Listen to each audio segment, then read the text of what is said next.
Buonasera e benvenuti ad un'altra puntata di Insieme Idee Persone. Ecco, prima di presentare i nostri graditi ospiti, un benvenuto ai nostri amici telespettatori, vi dico subito quali sono gli argomenti. Parleremo di manovra economica, la famosa manina, c'è o non c'è, poi vedremo, cercheremo di scoprire l'arcano. La Francia riporta i migranti in Italia, ancora querelle con la Francia, e ancora autonomia o indipendenza, un dilemma ormai che attanaglia più persone.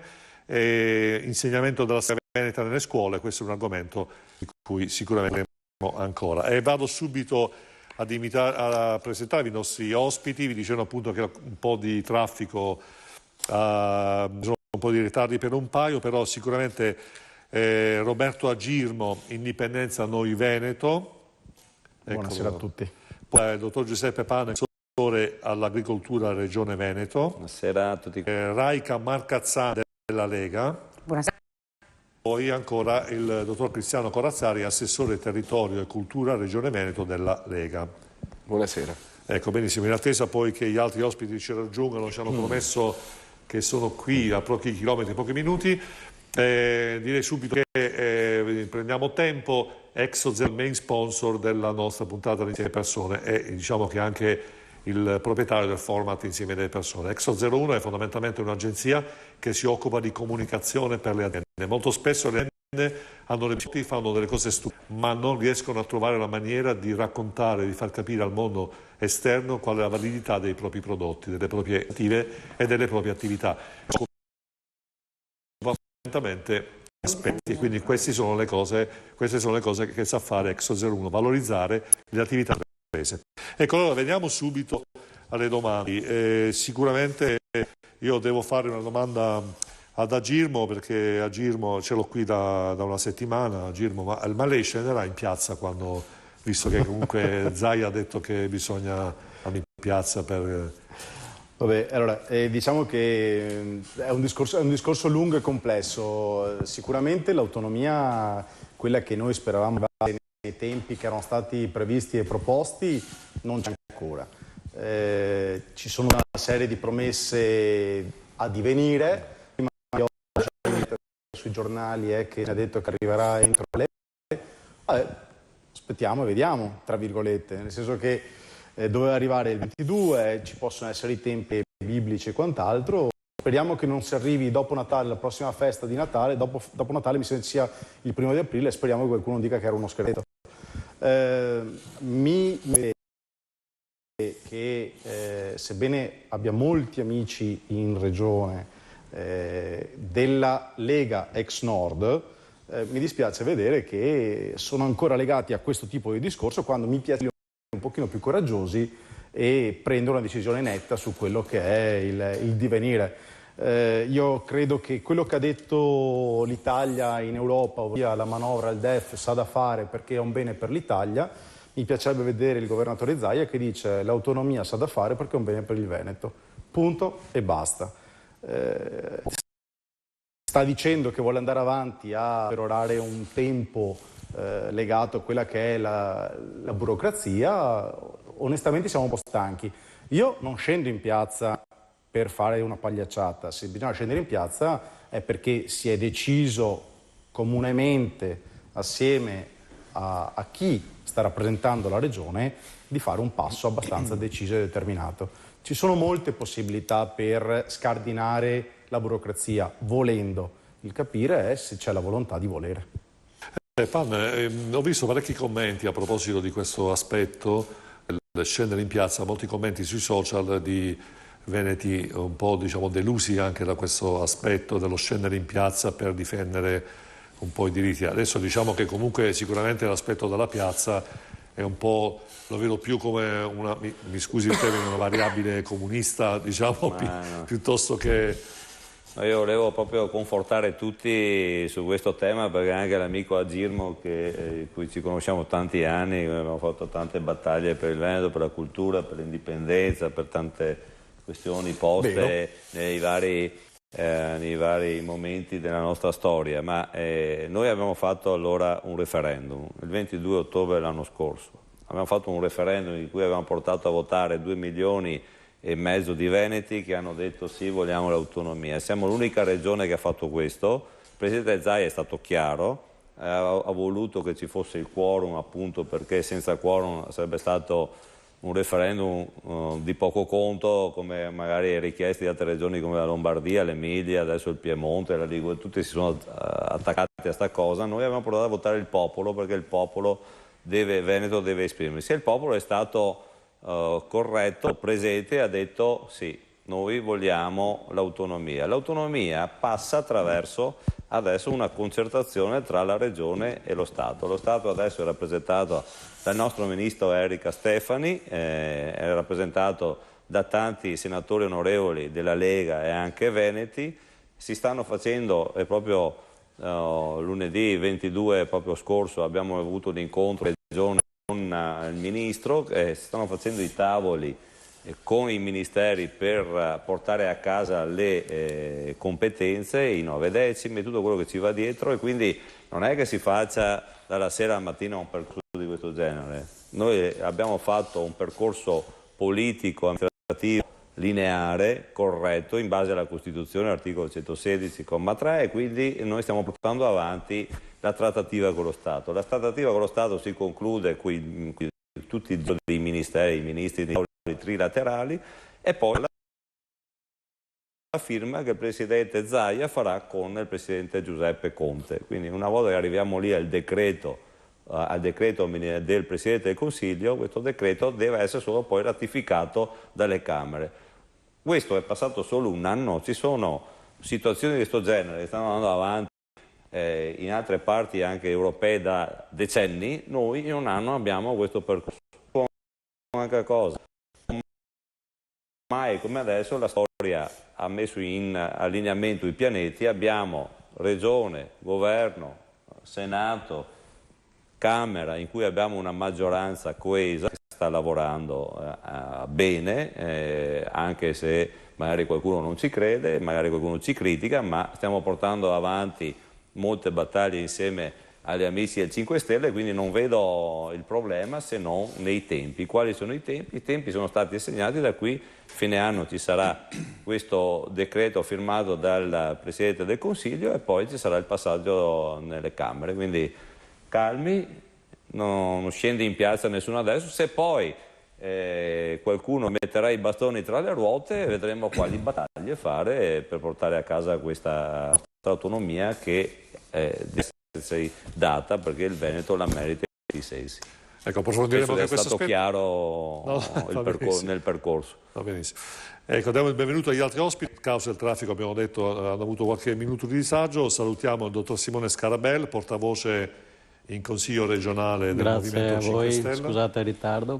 E poi da ultimo il dottor Gianangelo Bellati, che vediamo questa volta in veste di economista, opinionista. Quindi, ecco, buonasera. Ecco, dottor Bellati, mi aggancerei subito a quello che ho detto, perché abbiamo fatto delle domande riferite allo si scende in piazza per rivendicare la forza, la volontà del popolo di determinare questa autonomia.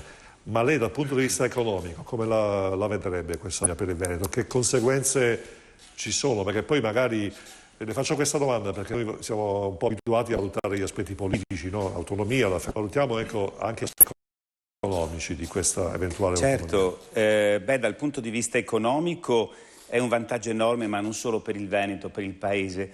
Mi spiego meglio. Il trasferimento di competenze vuol dire portare alla pubblica amministrazione centrale competenze a quella periferica, quella regionale. È risaputo che le amministrazioni, in particolare di Lombardia, Veneto e Emilia-Romagna, sono delle amministrazioni molto efficienti, cioè sono delle amministrazioni che costano di meno. Quindi la gestione delle stesse competenze portata a livello locale, di queste regioni che hanno appunto questa grande capacità amministrativa, porta con sé una riduzione di costi, un risparmio. Questo risparmio evidentemente viene messo nel circuito, viene messo nell'economia, può essere trasformato in esenzioni, in riduzioni di carattere fiscale.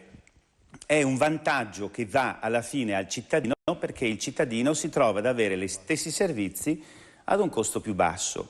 Questo fatto qui quindi è un fatto che porta beneficio alle 3 regioni, che che per prime hanno chiesto l'autonomia, ma porta vantaggio a tutto il Paese, perché a tutto il Paese conviene avere delle regioni economicamente molto forti, che non siano da queste trascinate indietro alla zavorra di un sistema burocratico lento e farraginoso come quello oggi a livello centrale, e quindi conviene a tutti perché siccome altre regioni, sappiamo, hanno bisogno di interventi, di aiuto, della giusta solidarietà, ecco che questo potrà avvenire in forma ancora migliore. Quindi io ho letto anche di reazioni negative da parte di cosiddetti, chiamiamoli intellettuali, di alcune regioni meridionali, che fanno fare brutta figura alle regioni meridionali, perché danno l'idea della necessità come di un'elemosina. Noi regioni meridionali per sopravvivere abbiamo bisogno a tutti i costi dei soldi delle regioni settentrionali, ma non è vero. Le nostre regioni meridionali hanno delle capacità enormi, delle persone, delle potenzialità, una cultura incredibile, per cui che ci siano degli intellettuali cosiddetti che vanno a far fare questa figura a delle regioni importanti del nostro paese, credo che per primi gli abitanti del Meridione dovrebbero reagire. Il federalismo, l'autonomia portano responsabilità, già basterebbe solo questo, perché poi l'economia si collega anche a degli aspetti di carattere culturale. Se tu rendi autonomo e responsabile quindi un soggetto burocratico, tu per forza lo puoi controllare e quindi il cittadino avrà modo di controllare ancora meglio quello che fa la pubblica amministrazione. Benissimo, allora ringraziamo il dottor Bellati, uno stacchetto pubblicitario, 1 minuto e rimanete incollati al televisore, torniamo presto.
Ma non la sostanza. Vi aspetto ogni venerdì dalle 20 su Canale Italia al numero 84. Non mancate. Eccoci di nuovo che la commissione, sono le 20:14, va in onda su tutta Italia, quindi il Canale 84. Vi saluto perché so che sono numerosi i nostri fan del Sud che ci scrivono, ci seguono anche a quest'ora giù al sud, visto che il dottor Bellati parlava di questi aspetti dell'autonomia. Ecco, pregherei la regia di mandare il primo filmato e poi subito dopo Scarabella. Prego regia. Ma di chi siamo? Ma dove siamo? Siamo pieni di malattie nevrotiche. C'è gente che siamo pieni di autismi. L'autismo è la malattia del secolo, signori, e l'autismo non lo riconosci. Perché, per esempio, è l'Asperger, la sindrome di Asperger, e c'è pieno di questi filosofi in televisione che hanno la Asperger, che è quella sindrome di quelli che parlano in un modo e non capiscono che l'altro non sta capendo. E vanno avanti, e fanno magari esempi che non c'entrano un cazzo con quello che stanno dicendo, hanno quel tono sempre uguale. C'è pieno di psicopatici. Ecco, Scarabella, lei portavoce del 5 Stelle, volevo sapere un po' la sua opinione, sicuramente lei lo sa, questa esternazione di Grillo ha scatenato certe reazioni da parte delle associazioni e anche oltre che delle associazioni anche qualcun altro, insomma. Sicuramente mi dispiace che abbia scatenato queste polemiche. È logico che se guardiamo un frammento uno può pensare tutto il contrario di tutto. Io che l'ho sentito dal vivo dall'inizio alla fine cioè si capiva che era in un contesto che stava facendo degli esempi ironici e quindi, cioè, come la satira, a volte ti può far storcere il naso, però è satira. Cioè, quindi, però, ripeto, se qualcuno ovviamente può esserci, ripeto, ma io credo che si siano offesi chi ha guardato questo spezzone e basta attraverso altri canali, eccetera. Uno che può aver seguito un po' tutto il discorso dal principio alla fine, difficilmente penso che si sia sentito offeso, chiamato in causa. Ma Cazzan, lei l'ha visto per intero il video? No, sinceramente non ho visto per intero, insomma c'è stata una polemica e mi metto anche nei panni di chi insomma questi problemi li vive in casa, per cui insomma va ben tutto, però insomma la politica è una cosa, mettere in mezzo alla politica anche delle questioni non proprio felici, perché comunque insomma è un problema, insomma, è una malattia che purtroppo bisogna anche curare, però mi rendo conto che insomma ognuno la pensa a modo proprio, però dal mio punto di vista è un po' difendibile. Beppe Grillo sarà un grande attore e insomma lasciamogli fare quello, poi per il resto si parla di cose serie, per cui insomma è giusto dividere le due cose, però insomma non credo sia corretto da parte di chi insomma fa parte del Movimento 5 Stelle, faccio fatica a difenderlo, sono sincera. Corazzari, io ho quasi tutto, anch'io non tutto, però non credo tutto, però insomma all'inizio abbiamo tagliato un pezzo, diciamo che era una satira forte. Corazzari, lei è d'accordo su questa maniera di rappresentare questa ironia fortissima? Perché è un po' la caratteristica di Grillo, perché Grillo, vi ricordate, Craxi gli ha dato sterlino rosso quando in Rai faceva della satira pungente. Da chi vanno a rubare i comunisti? Frase, a chi rubano i socialisti? Chi rubano i socialisti? Questa è famosa frase. Comunque, track. Ha fatto storia. Diciamo che se si trattasse di uno spettacolo di satira o comico sicuramente ci sarebbe un margine di tolleranza maggiore, anche se dico andare a toccare questi argomenti. Io ho fatto una piccola esperienza da sindaco e ho avuto modo di rapportarmi con quelle famiglie che avevano un problema di quel tipo in casa, è una cosa veramente impegnativa, drammatica, per cui io sinceramente eviterei anche di fare ironia o satira su questo tipo di problematica, perché per noi rappresenta uno dei tanti problemi, ci sono famiglie per cui quello è il problema, è il dramma della loro vita e questo dobbiamo ricordarlo. Dopodiché non sarei neanche con i fucili puntati a voler stigmatizzare una frase o un frammento di una frase.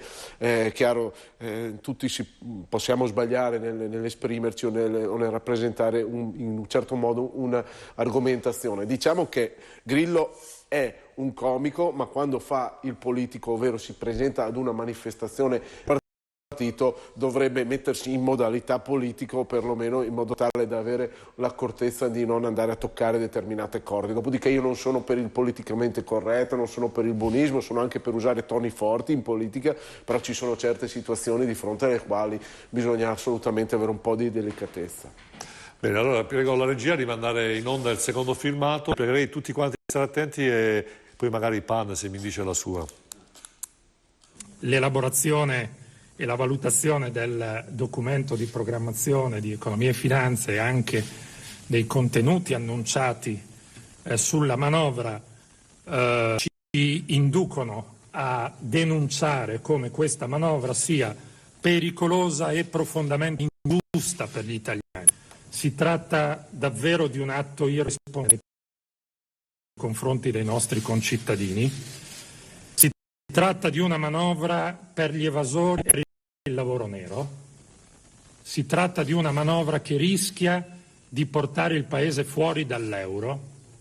È una manovra che contiene, anzi viene preceduta da previsioni sovrastimate, impossibili da realizzare, e questo è un grande atto di irresponsabilità nei confronti dei sacrifici fatti e scarica propaganda sul destino di un paese. Fai un atto altamente responsabile per il paese stesso e noi abbiamo il dovere di denunciarlo, di denunciarlo immediatamente, continuare a fare quel lavoro che abbiamo fatto anche in queste settimane di controproposta.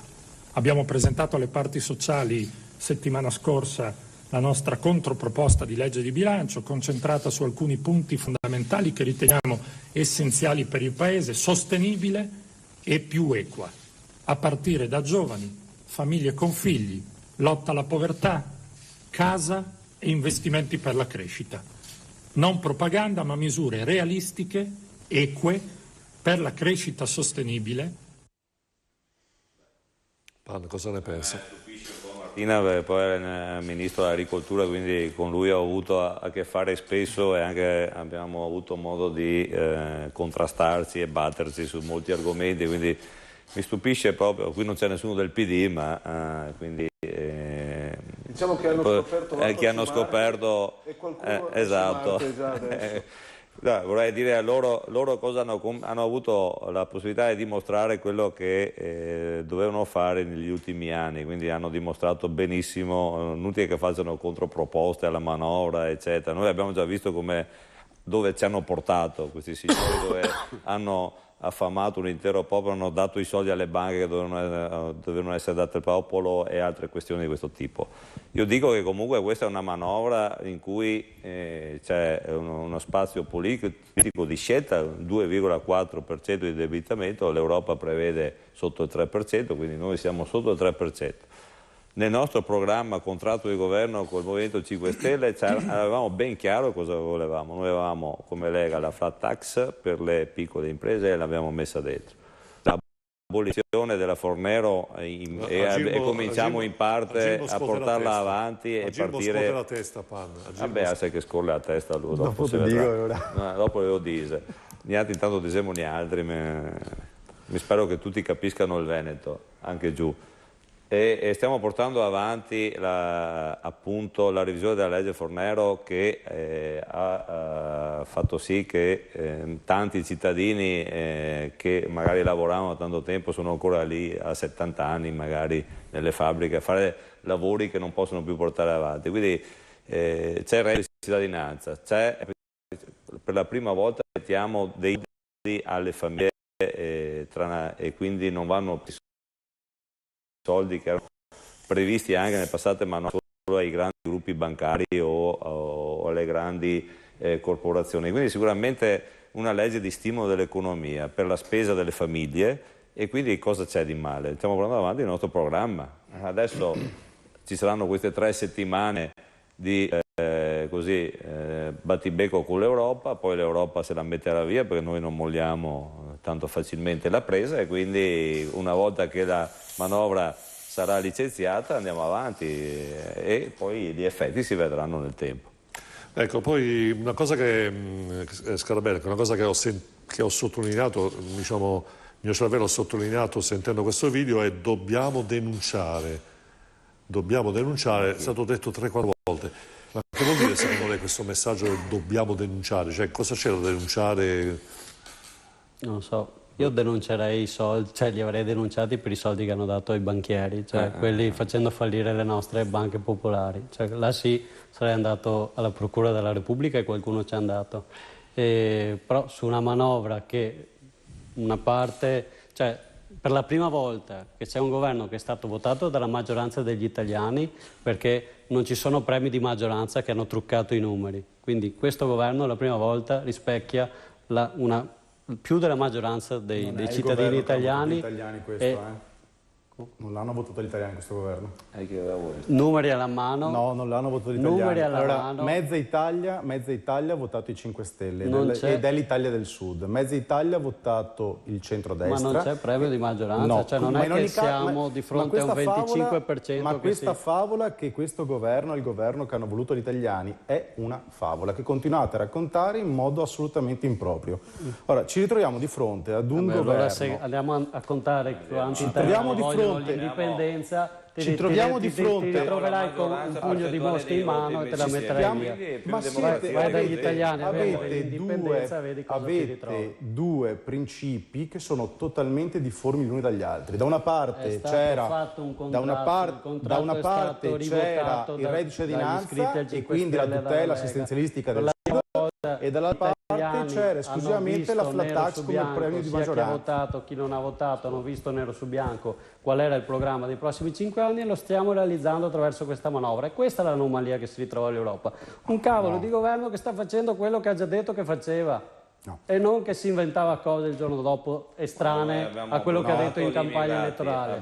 Stiamo risparmiando dove era scritto il Jobs Act nel programma del PD? Dove era scritto l'articolo 18 nel programma del PD? Eppure l'hanno fatto. Dove era scritta la riforma costituzionale nel programma del PD? Eppure l'hanno fatta. Qui stiamo facendo quello che abbiamo detto che facevamo, sia da una parte quando ci siamo presentati come 5 Stelle, sia da parte della Lega, abbiamo messo assieme quello che poteva stare assieme, ma quello è, non ci sono conigli che escono dal cilindro. Invece ci sono, e c'è stato all'inizio il coniglio che è uscito dal cilindro. Allora, se noi guardiamo chi ha votato diciamo così, hanno votato perché volevano spingere su quelli che erano i principi del centrodestra, che erano la flat tax in principal modo, d'accordo? Bene, i 10 miliardi messi per la flat tax daranno sì e no una mano a circa 55.000 aziende. Cosa sono 55.000 aziende in una nazione come l'Italia? Niente. Mentre teoricamente quello che la cittadinanza darà una mano a molte più persone, tra virgolette, in un modo che è assistenzialistico allo stato puro. Quindi un attimo, ma i 12 miliardi e mezzo che abbiamo dovuto lasciare per l'innalzamento dell'IVA? Cioè, porta pazienza, ma che passa 4 mesi. Ma io non sto... No, tu stai dicendo una cosa che è assurda. Te sei dell'indipendenza veneta e sei qua che continui a insistere su delle cose che te dovresti andare col carro armato a Roma. Scusa, ma... Guarda, ci hanno provato a prendere un carro armato, li hanno messi dentro, cioè non è di dare 4 miliardi a Banca Etruria, al MPS, eccetera, preferisco dargli alle 55.000 imprese che gli arriva qualcosa, alle famiglie. Tranquilli. Diamo soldi alle famiglie e alle imprese, lì non dobbiamo fare. Io non difendo certo uno come Martina, però ragazzi, 10 miliardi diviso 55.000 aziende fa più di 180 è difficile 4-1 poter controbattere, 4 contro. Ti vogliamo bene. Lo so. È che però la prossima volta diciamo che porti qua qualcuno dell'opposizione, se no non riusciamo a... Pensa, lo sto facendo io l'opposizione, che siamo teoricamente vicini. Teoricamente siamo vicini, o meglio, voi dovreste essere vicini alle mie posizioni, è che le state abbandonando sempre di più. No, guarda che per me l'indipendenza e l'autonomia è prodromo all'indipendenza. No. Quindi, allora, o è l'autonomia o l'indipendenza. L'autonomia è un corso prodromo ad arrivare all'indipendenza, come la Catalogna. Quello che hai promesso, ma figurati se ti lasciano separarti dall'Italia, ma siamo dentro perché siamo troppo piccoli, perché siamo fatevi un po' fai di già cultura, fatica a fare una manovra europea scritta nero su bianco sui programmi, sul contratto eccetera, che non propone niente di rivoluzionario, nessuno vuole uscire dall'euro. Chiedete all'economista cosa dovrebbe dire un emerito indipendente, si potrebbe esci essere. dall'Italia, resti dentro l'Europa, cosa ti cambia? Cioè con questa Europa qua. No, il problema è avere la palla al piede dell'Italia, o quantomeno sono tanti motivi, non solo economici, sono storici, culturali, identitari, però è difficile spiegarlo a chi vuole tepparsi le orecchie. E non sono certo io. O dici esco dall'Italia, esco anche dall'euro, può essere una differenza, ma se esci dall'Italia resti dentro l'Europa con queste regole... Tu pensa che dipinge gli indipendentisti come semplicemente delle macchiette che vogliono uscire dall'Italia perché fa comodo, è una partita persa in principio. Forse può andare bene all'inizio, ma quando i contenuti sono contenuti e le motivazioni sono motivazioni, è difficile poterci dare contro.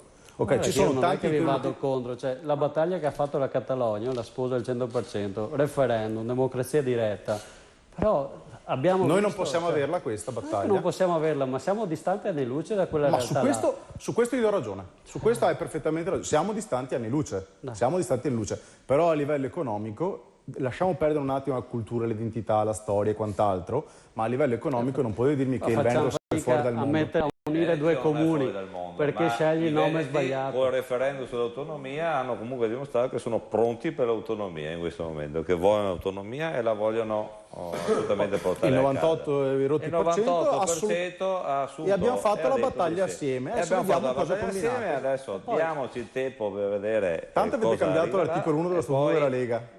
intanto. Poi anche l'articolo 1 della Lega. E poi ne parliamo. Non è che Non l'autonomia- vuol dire arrivare al referendum. Ricordatevi che anche la Lega Pazienza, era ma- poco all'inizio, ricordatevelo. Sì. Guarda, io ho Infatti- stato in Lega quando c'eravamo al 2%, adesso siamo al 36%. E ti già eri indipendentista, ti Ma usi ancora? Anche sì, Ti usi nel ancora? cuore siamo sempre Ti usi ancora? veneti. Siamo sempre veneti nel cuore, Anche ricordo. l'autonomia Adesso andiamo che- sull'autonomia e poi che vediamo si il cerca di resto. sminuirla, cioè non sarà un gioco o uno scherzetto, non è che il giorno che Zaia firma si accende l'interruttore e track, cioè e cambia tutto. Beh, e la ci Stefani ha detto svegliamo. che sarà un'autonomia a costo zero. Sì, no, ma voglio Già questo dire, non è un granché. organizzativamente A costo parlando, zero, per perché l'amministrazione, quando le cioè, competenze saranno trasferite 23 alla regione, sono materie, trasferite una- anche cioè, le economie. ci vorranno delle anni competenze, perché vada a quindi per lo regime una Stato roba è del un costo genere. zero. Cioè. Ho una Questo domanda è per il significato. ho una domanda per il nostro Bellati. Una Mirka Z ci scrive: veramente io mi sento una mendicante nei confronti della comunità europea.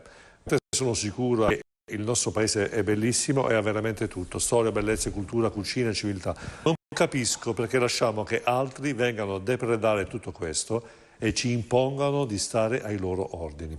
Chi ha voluto tutto questo e perché? È una domanda molto pratica, perché poi alla fine noi questi negoziati infiniti, queste diatribe con queste strutture parasovraniste, non so neanche come definirle, visto che parliamo di una cosa europea, però alla fine la persona comune dice: ma noi siamo il popolo dove la gente viene a vivere o desidera vivere, eccetera, invece dobbiamo mendicare. Ma se vogliamo fare un po' un collegamento fra i temi, perché ne stiamo affrontando tanti, no? L'autonomia, se dovesse essere attuata, io uso il se perché vedo che il processo è molto lungo, mi rendo conto che non è facile, ma non dobbiamo mai dimenticare che i governi non durano in Italia moltissimo, quindi lasciare andare avanti le cose senza spingere fortemente, che non succeda un domani che cambia governo e non c'è più quel congiungimento astrale positivo, quindi va bene diciamo fare le cose con testa, però bisogna velocizzare al massimo. L'autonomia ha un riflesso sul discorso che si stava facendo poco fa sulla manovra, perché è innegabile che quello che sta succedendo è pericolosissimo e si collega anche alla domanda della ragazza, della signora che ha telefonato, che ha fatto la domanda. È un gioco pericolosissimo perché noi siamo in un paese che sta accumulando debito da 30 anni, almeno da 30 anni, e all'improvviso, dalla luce in fondo al tunnel, di cui si parlava sempre ogni momento, ci troviamo adesso che c'è il baratro in fondo al tunnel. All'improvviso, dopo 4 mesi solo di un nuovo governo che porta avanti una manovra dove invece che l'1,8 siamo al 2,4 di deficit, stiamo parlando di quisquiglie. Quindi, voglio dire, c'è qualcosa che non quadra e la reazione che c'è da parte degli organi che devono sovrintendere eventualmente al fatto che l'Italia deve ubbidire a certi parametri è una reazione scomposta che potrebbe essere una delle cause anche della situazione della borsa e della situazione dello spread. Quindi è un gioco pericolosissimo che più che fatto, secondo me, da questa manovra, che ripeto, rispetto alle manovre degli anni passati, non è una manovra comunque devastante, anzi potrebbe essere una manovra positiva e bisognerebbe vederla all'opera, in questo momento certo induce a dire che c'è una reazione, forse anche a questo fa riferimento chi faceva quella domanda, c'è una reazione sproporzionata. Non è proporzionata perché, ribadisco, il limite che è stato superato da 1,8 e 2,4 non può creare una situazione del genere. Allora crea dei sospetti nella gente. Le persone si domandano: ma perché all'improvviso tutto questo? Cosa sta succedendo? Ma è veramente colpa di questa manovra? È veramente colpa dell'Italia che comunque ha deciso, ha votato in una certa direzione, che si rappresenta una serie di questo è il governo che c'è in questo momento, che è stato democraticamente eletto? Cosa sta succedendo? Ecco, allora io credo che l'Europa ha dato tantissimo all'Italia negli anni passati, però nell'arco degli ultimi 10 anni circa c'è un processo di involuzione dell'Europa dove stanno aumentando fortissimamente gli egoismi nazionali, dove sta aumentando in maniera allucinante, io che sono esperto di Unione Europea, vedo un aumento allucinante di burocrazia ovunque. Penso solamente ai bandi europei, qui ci sono rappresentanti assessori della regione, anche loro sanno perché c'è una gestione di fondi europei ci stanno facendo impazzire, ma non solo a noi, tutti i paesi dell'Unione Europea, quasi che ormai si è saltato anche quel rapporto di fiducia, perché cioè sembra a un certo punto che chi gestisce, e non stiamo parlando di privati, enti pubblici come regioni, un po' di regioni che abbiamo in Italia, in Germania, eccetera, i fondi europei debba essere controllato come se fossimo dei bambini che devono ogni momento essere verificati nella loro attuazione della gestione di denaro pubblico. Allora, credo che effettivamente stia succedendo qualcosa di strano, di non ben comprensibile e che la gente non riesce a giustificare. Quindi il mio auspicio è, avendo fatto questo, scusate, ragionamento forse un po' lungo che è partito dall'autonomia, perché l'autonomia può ridurre, io ecco direi, ma l'Europa, facciamo i concreti, vuole aiutare l'Italia? Ebbene, siccome l'autonomia, qualsiasi Stato federale, dimostra che costa molto di meno la pubblica amministrazione di uno Stato federale che uno Stato centrale, l'Europa non ha mai detto una parola, non dico a favore dell'indipendenza sì o no della Catalogna, che almeno intervenire per pacificare le due parti era doveroso, minimo era almeno pacificare un tentativo, non l'hanno mai fatto. L'Europa non sta intervenendo nemmeno nel dire ragazzi fate l'autonomia perché vuol dire responsabilità e vuol dire risparmiare soldi nella pubblica amministrazione e con questo voi risolvete i problemi della finanza pubblica. Non l'ha mai fatto, ha ragione quella signora. Poi gli stati federali sono quelli che funzionano meglio, certo, l'ha detto bene, io sono d'accordo, abbiamo visto in Germania. Gilmo, secondo lei non è che troppi primi ministri italiani sono andati negli ultimi 10 anni, come diceva il dottor Bellati, a baciare le mani a Merkel di turno piuttosto che ai presidenti francesi, Macron, eccetera? Diciamo che è sotto l'occhio di tutti, insomma, questa è una palesità ovvia che si vede e si è vista quotidianamente. Purtroppo l'Italia a livello di politica estera negli ultimi anni è stata molto deficitaria. Una cosa devo dare atto a questo governo che almeno ha alzato la testa nei confronti dell'Europa, su questo non si può dire assolutamente nulla. Personalmente sapere se quello che sta facendo a livello economico è positivo o negativo non sono in grado di poterlo dire, posso semplicemente dire che vista da una persona del nord che ha un certo tipo di impostazione, la politica di questo governo su base nazionale è esattamente antitetica rispetto a quello che i cittadini del nord hanno votato e questo, scusatemi, ma è un dato oggettivo, perché l'Italia era divisa in due colori e il colore di sopra non certo voleva quello che sta verificando in questo momento. La flat tax che si voleva doveva essere una flat tax importante, perché finché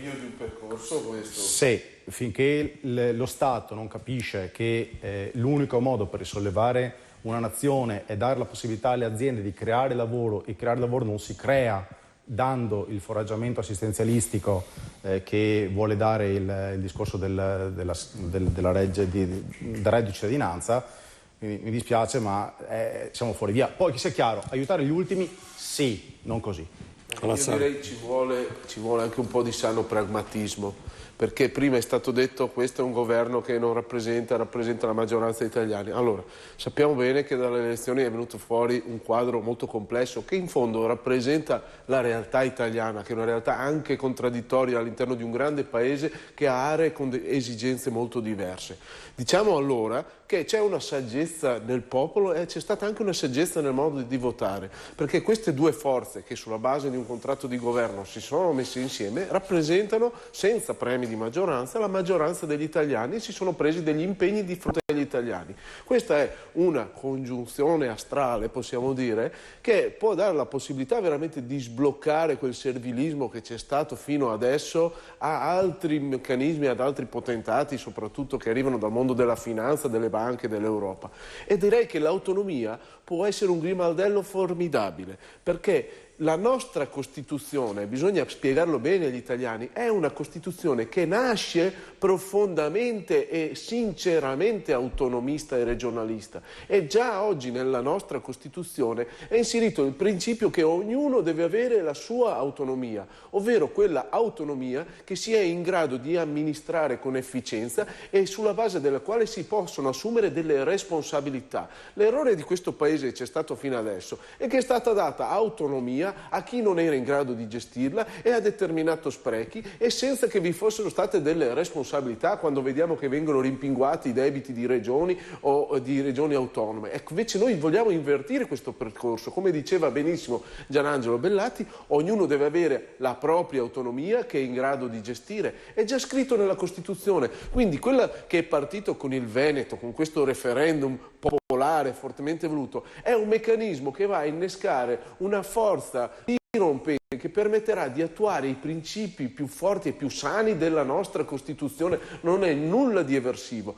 E anzi, direi che questo percorso sarà un vantaggio per tutto il sistema paese, perché nel momento in cui partirà la Regione Veneto, altre regioni seguiranno, e lo hanno già fatto la Lombardia, l'Emilia Romagna, ma anche le stesse Marche, la Toscana e altre regioni, che ognuno avrà la propria autonomia cucita su misura sulla base delle esigenze di un territorio. Il Veneto ha chiesto un'ampia autonomia, naturalmente. Noi abbiamo una forte identità, abbiamo una forte storia, abbiamo anche dimostrato di avere dei costi di gestione della pubblica amministrazione molto minori rispetto a quello che è i costi dell'amministrazione statale. Quindi diciamo, Paese Italia, lascia gestire a noi queste competenze, la maggior parte delle competenze. Noi le gestiremo migliorando i servizi e lo faremo con un minore costo. Abbiamo due risultati, quindi miglioriamo i servizi e liberiamo delle risorse che possono essere destinate al Paese oltre che al Veneto. Quindi ricordiamoci che parlare di autonomia non significa parlare di una rottura o di scardinare un principio costituzionale, ma significa fare un favore, fare un regalo e rendere il nostro Paese finalmente un Paese moderno come sono i principali Paesi europei, e con questo si può andare anche in Europa ad avere una voce più autorevole. A proposito di questo, Marcazzan, Corazzari diceva in Europa con una voce più autorevole.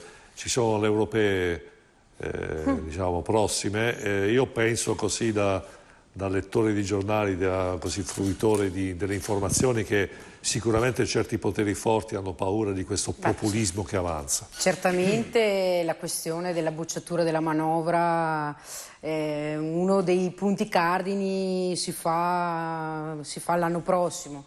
Anche perché il problema, diciamo, principale di andare in Europa da questi, oltre a essere burocrati, a questa elite che, tra virgolette, ci vuole, tra virgolette, gestire come delle marionette, l'ha detto chiaro Matteo Salvini, la pacchia è finita. Ma perché lo dice? Non è che lo dice perché lui è solo il capo politico della Lega, ma perché? Perché anche da Ministro dell'Interno si rende conto che la situazione è veramente grave. Anche adesso stiamo gestendo l'emergenza di quello che è successo negli ultimi 7 anni, di un governo di sinistra che ha deciso di piegarsi l'Europa e di dire sì, mandateceli tutti. Noi accogliamo tutti e facciamo questa accoglienza diffusa. D'accoglienza diffusa però adesso possiamo chiamarla clandestinità diffusa. Anche quello che sta succedendo non solo a Roma ma anche a livello di piccoli paesi, anche di come è stata gestita la questione anche da parte dei prefetti. Dicevano che era un flusso inaristabile. Esatto. Invece abbiamo visto che bastava far rispettare le regole. Difatti io mi chiedo, quando convocavano i sindaci per dirgli guarda te ne do 3 per 1000, perché se non ti do i 3 per 1000 poi chissà cosa ti arriva. E la maggior parte degli amministratori dicevano ma scusate, ma dopo questi bandi, dopo che avete gestito queste persone, prima o dopo finiranno i soldi, dove andremo a finire? Eccoli qua dove andremo a finire, c'è gente ovunque, l'abusivismo non è più una cosa che c'è nei quartieri di Roma o di Milano o di Napoli, ma ce lo troviamo anche nella provincia, perché comunque queste persone non è manodopera come diceva la sinistra, abbiamo bisogno di manodopera. Questa è manodopera specializzata a fare furti, a spacciare e a violentare anche le ragazzine. E poi ci mettiamo dentro anche delle cose che comunque tutte le questioni, sono indescrivibili. Io questo abbiamo portato a casa. In una situazione dove quando frequenti la piazza da militante o comunque ci sono i genitori che hanno paura, adesso ci sono le ragazzine, le adolescenti che hanno 16 anni, che vorrebbero svolgere una vita normale in un tessuto sociale in cui potrebbero crescere bene, invece purtroppo non è così. Ma il successo di Salvini, della Lega, di questo governo è anche aver messo della disciplina, delle regole a questo sistema che ormai ha fatto importare in Italia e nelle nostre città delinquenti da tutte le parti, spacciatori, non se ne poteva più. E se pensiamo che anche se questo governo andasse al voto domani mattina probabilmente prenderemo ancora più consensi, perché gli italiani volevano questo, volevano delle risposte chiare, volevano che ci fosse un governo che si facesse rispettare in Europa, e il Presidente del Consiglio lo sta facendo benissimo. Dall'altra parte mettere un po' di ordine a questo paese. Adesso se ci fanno passare questa manovra e mettiamo anche dei soldi in mano alle famiglie e alle imprese, io dico che in 4 mesi trovate un governo degli ultimi 10 governi che sono stati che abbiano fatto quello che avevano fatto i nostri. E poi in 4 ricordiamo mesi. Un'Europa che non ha speso una parola per aiutare l'Italia in questa invasione che abbiamo subito negli ultimi anni, che non dà una parola per dare un aiuto anche finanziario, quindi un sostegno finanziario ai nostri deboli, ai nostri poveri, e che si permette di condannare l'Italia per il trattamento al 41 bis che ha subito Provenzano, che è il peggiore esempio della cricca mafiosa che abbiamo in questo paese. Questo è il messaggio che ci arriva dall'Europa. Non conoscono lo schifo di questa criminalità che abbiamo ormai in tutto il paese, e anziché sostenere l'Italia nel contrasto di questa criminalità, che tra l'altro ha gestito anche gran parte di questi flussi di clandestini, ci condannano per il regime 41 bis, quando sappiamo bene tutti che determinati criminali, se non vengono detenuti con un regime di restrizione, continuano la loro attività criminogena dall'interno delle carceri. Quindi capite il messaggio devastante che ci dà l'Europa oggi. Come fanno i cittadini a essere vicini all'Europa? Quando l'Europa ci ha contrastato e nel contrasto dell'immigrazione clandestina, ci sta assolutamente, vuole bocciare la nostra manovra economica, che è una manovra che cerca di ridare sovranità e dignità ai cittadini italiani e un pochino di spazio alle imprese italiane, e ci condanna nella nostra azione di contrasto al crimine. È esattamente un mondo capovolto quello che viene rappresentato da questa Europa. Però Scarabelli, scusi, il 5 Stelle sì, è giusto contrastare l'Europa politica, però vuole anche eliminare i collegamenti che hanno l'Europa, quindi no TAV, no TUP, no tutta una serie. Oggi su Repubblica Online, tanto per non fare pubblicità, c'erano 24 grandi opere bloccate per, diciamo, colpa, usiamo questo termine, di approfondimenti che esponenti del 5 Stelle hanno richiesto o addirittura bloccato, ma così non ci si avvicina all'Europa. Cioè, va bene l'Europa politica, che magari va criticata, però isolarci completamente...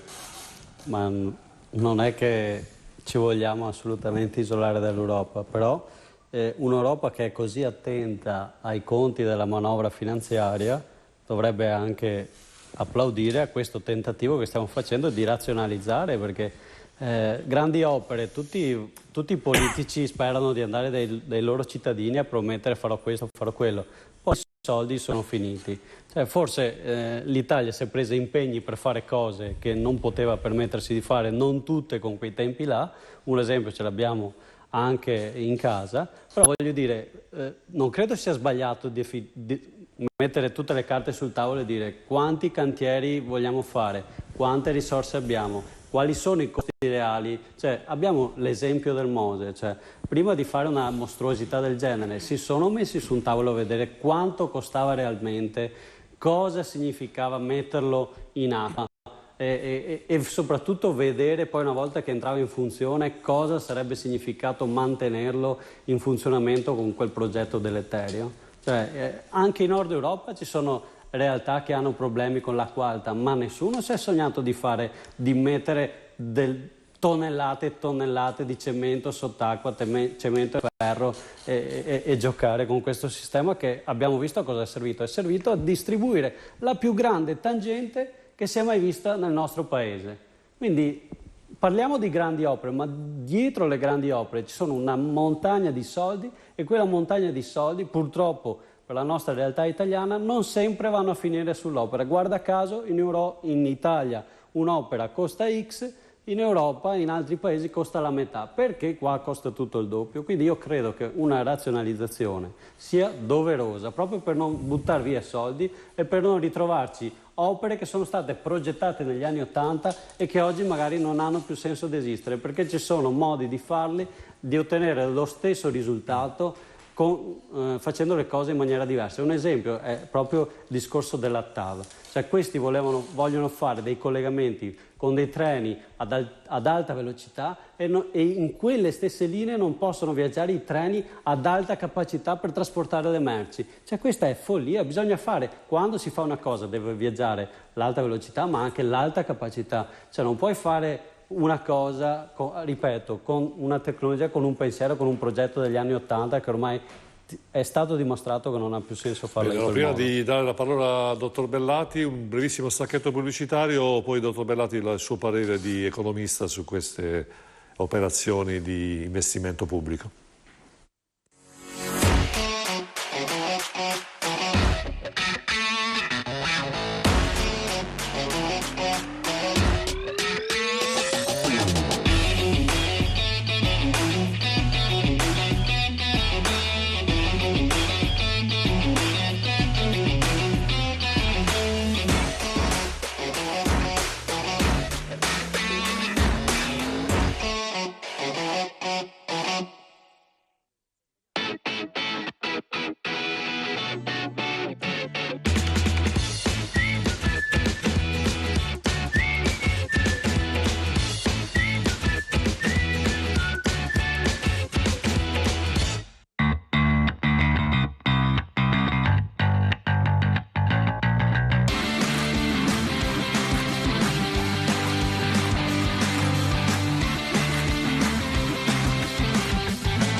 Cambia la musica ma non la sostanza. Vi aspetto ogni venerdì dalle 20 su Canale Italia al numero 84. Non mancate. Bene, eccoci di nuovo in diretta, sono le 20:52, ricordiamo che Canale Italia 84 è in diretta nazionale, quindi insieme alle persone il talk show di Exo 01 è in diretta nazionale. Dottor Bellati, queste opere sono inutili, però ci sono anche un sacco di penali, cioè so che il rischio è anche di pagare milioni e milioni di euro di penali.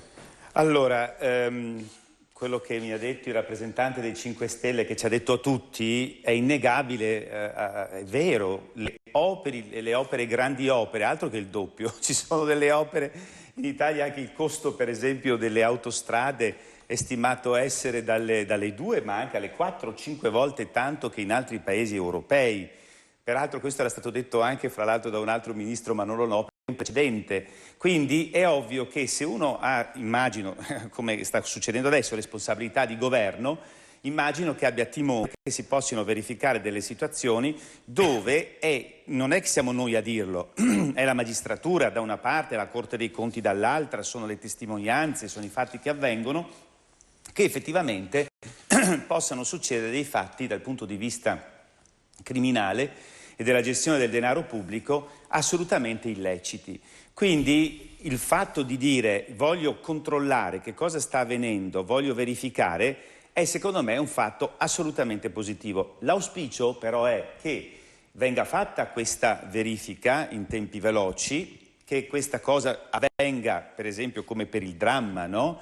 Di quello che è avvenuto a Genova, no? In maniera tale che venga fatta una verifica, anche questo è un punto secondo me da cittadino e da economista fondamentali, le concessioni vengono tutte verificate, perché concedere ad un'impresa, ad un privato, un monopolio, non è che c'è bisogno di una grande impresa per gestire un monopolio, perché se io devo andare da Venezia a Roma, di autostrade ne ho una, non è che io ci abbia tanti competitor, quindi uno si domanda perché lo devo passare ad un'impresa, un ramo di autostrada così importante, non lo deve gestire il sistema pubblico come in quasi tutti gli altri paesi del mondo, occidentale perlomeno. Allora, sono delle verifiche da fare, perché io come cittadino dico non dobbiamo buttare via i nostri soldi, perché sennò quelli vanno a alimentare lo spreco di cui la manovra pubblica. La mancanza di autonomia è la causa, ecco perché bisogna velocizzare, è la causa di questo spreco di denaro pubblico, perché non c'è il collegamento che sarebbe stato il federalismo fiscale, anche quello speriamo che si torni a parlare, fra il momento dell'entrata dei soldi e il momento dell'uscita, cioè verificare chi sta utilizzando i soldi che noi paghiamo con le tasse. Chiudo dicendo però tutto questo sì, ma sappiamo tutti quanto fondamentali sono le grandi opere, quindi non è che questo ci debba dire noi non le facciamo. troviamo la medicina perché non avvengano più di queste situazioni sconce che paghiamo noi tutti cittadini con le nostre tasse e buttiamo via soldi, andiamo verso un'autonomia che vuol dire responsabilità velocemente, però pregando appunto che ci si ricordi tutti che le grandi opere sono fondamentali per lo sviluppo di questo paese, per il benessere di questo paese. La modernizzazione, poi io che vado con l'alta velocità devo dirvi che invece andare in macchina a Roma o a Milano eccetera, andare in treno comunque portare via dalle strade automobili anche l'ambiente, cioè abbiamo delle strutture viarie che sono ormai obsolete, quindi andare in treno è diventato anche meglio di andare in aereo in tante situazioni.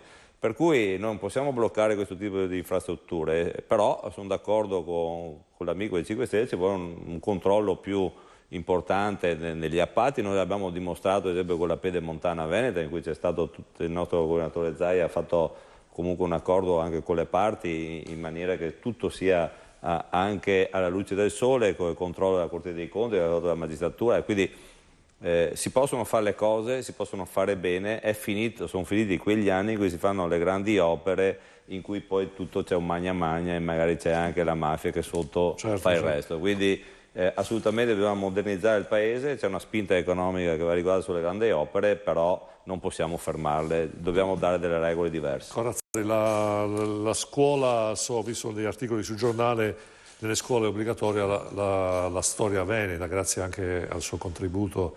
Però io adesso le dico, ma voglio fare un po' l'opposizione, dico ma non è che questo poi significa creare una barriera con il resto? La cultura non è barriera. No, è tutto fatto secondo le normative vigenti, però abbiamo sottoscritto un protocollo con il Ministero dell'Istruzione. Qualche giorno fa il Presidente Zaia insieme al Ministro dell'Istruzione, ed io direi un momento molto importante non solo per il Veneto ma per l'autonomia scolastica. Abbiamo fatto partire dei corsi di formazione di docenti riguardanti la storia, l'identità, la cultura veneta, e in modo da formare quindi dei docenti che possono andare a realizzare dei piani di studio concordati con il Ministero dell'Istruzione, che sono ore integrative scelte su base volontaria dalle varie scuole, dove poter andare a rappresentare quello che è un mondo, che è quello della storia, della cultura, dell'identità veneta, che è ricchissimo, che è assolutamente sconosciuto anche dai cittadini veneti, anche dai nostri ragazzi veneti, e che penso potrà dare un valore aggiunto ai nostri studenti, perché non dimentichiamoci che studiare la storia di un popolo, di una comunità, significa anche andare a capire quali sono le ragioni di successo di un modello, perché il modello veneto, un modello che è stato esportato in tutto il mondo, abbiamo 5 milioni di veneti oggi fuori dal Veneto che ancora, che laddove sono andati sono riusciti ad affermare quelli che sono dei principi, dei valori di cui si sono portatori in modo forte. E questo quindi perché? Perché alle spalle c'è la storia di Venezia e tutto un sistema di comunità, di commerci, di relazioni, di intraprendenza, di creatività che ha dato vita ad una delle regioni culturalmente più ricche. Basta andare sul nostro territorio, vedere quali sono le nostre grandi istituzioni culturali e quella che è la ricchezza del nostro patrimonio artistico monumentale. Quindi direi una grande opportunità per i nostri ragazzi finalmente di poter conoscere in modo approfondito, in modo reale, la ricchezza della propria regione e della propria storia. Sì, è giusto, bisogna che un po' la storia veneta che è insegnata. Anche a Girmo è contento. A questo punto anche i dipendenti sono felici. Posso essere critico contro la Lega ex Nord, in questo caso faccio un plauso alla Liga Veneta, perché confido che qui dentro ci sia più DNA di Liga Veneta che di Lega ex Nord, perché questa è un'operazione assolutamente importante. Basti pensare che Hollywood ha bisogno sempre di nuove storie da inventare per i film. Basta guardare la storia del Veneto e di storie per i film ce ne possono essere a bizzeffe. È la storia più bella del mondo. 1100 anni di storia nascosta fino ad oggi dai libri di storia italiani. Dobbiamo chiudere, altrimenti ci cacciano. Mi sarebbe piaciuto, Assessore Pan, parlare del settore agricolo, anche perché poi ha detto una cosa interessante. Diceva dei fondi agricoli che noi gestiamo e della burocrazia europea. Io gestisco 1.200 milioni di fondi agricoli, ma vi posso assicurare che fare domande con la burocrazia europea di mezzo è veramente una cosa che dovremo mettere mano presto a quella Bruxelles, che sicuramente cambierà con le prossime elezioni. Anche perché poi Corazzari ha detto una cosa molto interessante, che la storia del Veneto comunque porta a conoscere il proprio territorio territorio, Assessore, quindi anche l'agricoltura dovrebbe insegnare questo, cioè dobbiamo tornare anche a mangiare i prodotti dalla nostra terra, a legarci ancora di più alla terra. E i nostri prodotti. Tra l'altro a Padova saremo il 3 di novembre, chi è di Padova è padovano, con una bella manifestazione sul vino in Piazza dei Signori, quindi dove mostreremo i vini padovani, dei Colli, il Friularo, i vini vulcanici e in più i prodotti della nostra terra. Allora, ecco, allora... Tutti invitati, tutta Italia. Allora, ringrazio ovviamente il nostro main sponsor Exo 01 del contributo, ovviamente Exo 01 si occupa di comunicazione per le imprese. Ringrazio sentitamente i nostri ospiti, Roberto Agirmo, Indipendenza Noi Veneto. Buonasera a tutti. Il dottor Giuseppe Pan, Assessore Agricoltura Regione Veneto. Buonasera, grazie. Raika Marcazzan, Lega. Buonasera a tutti. Il dottor Simone Scarabel, portavoce del Consiglio regionale Movimento 5 Stelle. Che è lui? Ah, sì, colpa mia, ho saltato non sono dottore, ma ringrazio. Ecco, sì, salutiamo allora il dottor Simone Scarabel, portavoce del Consiglio regionale 5 Stelle. Torniamo indietro e salutiamo il dottor Cristiano Corazzari, Assessore del Territorio e Cultura Regione Veneto. E poi da ultimo, ma non per ultimo, il dottor Gianangelo Bellati, in questa veste, questa volta di economista europeista. Bene, ringrazio tutti i nostri ospiti e specialmente i nostri telespettatori. Venerdì prossimo non andiamo in onda perché c'è il ponte che ci coinvolge tutti, quindi ci vediamo il 9 novembre sempre alle 20, venerdì, su Canale 84, insieme delle persone. Alla prossima!